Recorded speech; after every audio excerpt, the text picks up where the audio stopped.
everyone! So for today's video, I decided I really want to do the reader problem book tag thing, and nobody really does these anymore, but I like it. I like the questions, and I decided I want to do it, so that's what we are doing today.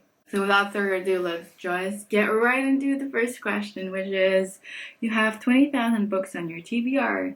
How in the world do you decide what to read next?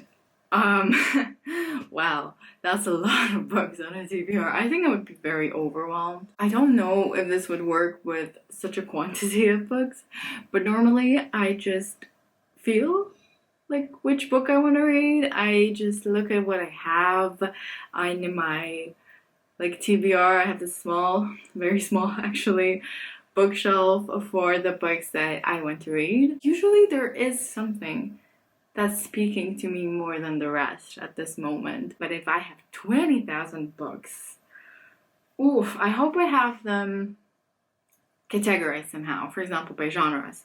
Because if I do, then what I would probably do is kind of decide what genre I want and then pick a few books and either read the premise or the first sentence or the first chapter. If I like it, then I carry on, and if I don't, then I put it down and wait for a later date when it occurs to me that this is the book that I need at the given moment. The next question is, you're halfway through a book and you're just not loving it. Do you quit or are you committed? I feel like one of the only occasions in which I would push myself to read a book if I don't love it would be if I'm reading this book because a friend really loves it and I want to understand her or him better, and I want to kind of share the knowledge about the references or something like that, because then I would push through. But in almost any other situation, I don't think I would because I don't see a point in reading something you're not loving, because it's like it's missing the whole enjoyment, and you probably have to push through the other half of the book, which you might not enjoy at all, or like even less. Yeah, I don't think I really read if I don't like it. Question 3 is, the end of the year is coming and you're so close but so far on your Goodreads reading challenge. Do you try to catch up, and how? That's an interesting question.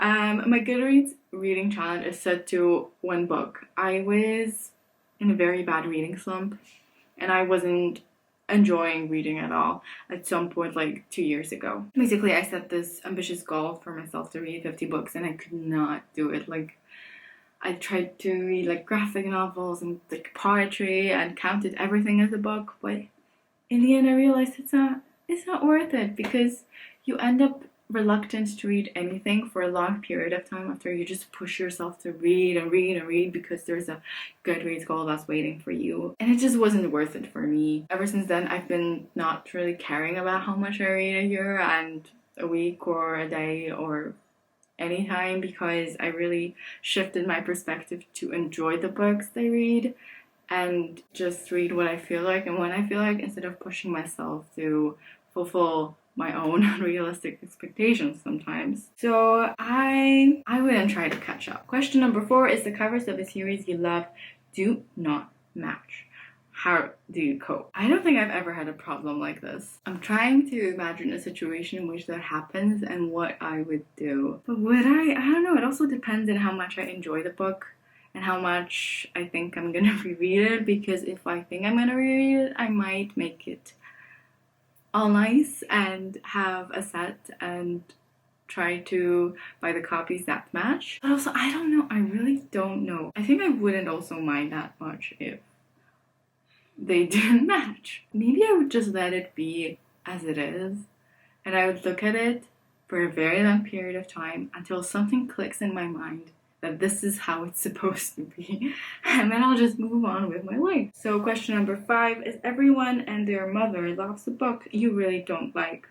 What do you bond with over shared feelings? Oh, who do you bond with? Okay, it makes sense now. I'm pretty sure that if I just go to Goodreads, scroll a bit, I will find that that book is not liked by some person. I'll read the review and I will feel a bit better. Or on booktube, maybe someone on booktube will say they don't like that book. I'll just find a way to find a person that also did not enjoy it as much, and I will make myself feel better by reading their review. Question number 6 is, you're reading a book and you're about to start crying in public. How do you deal? I mean, I haven't really cried in public, especially because of a book. I don't really cry in public, so that would be a stressful situation. And I don't really read books in public, maybe subconsciously because of that.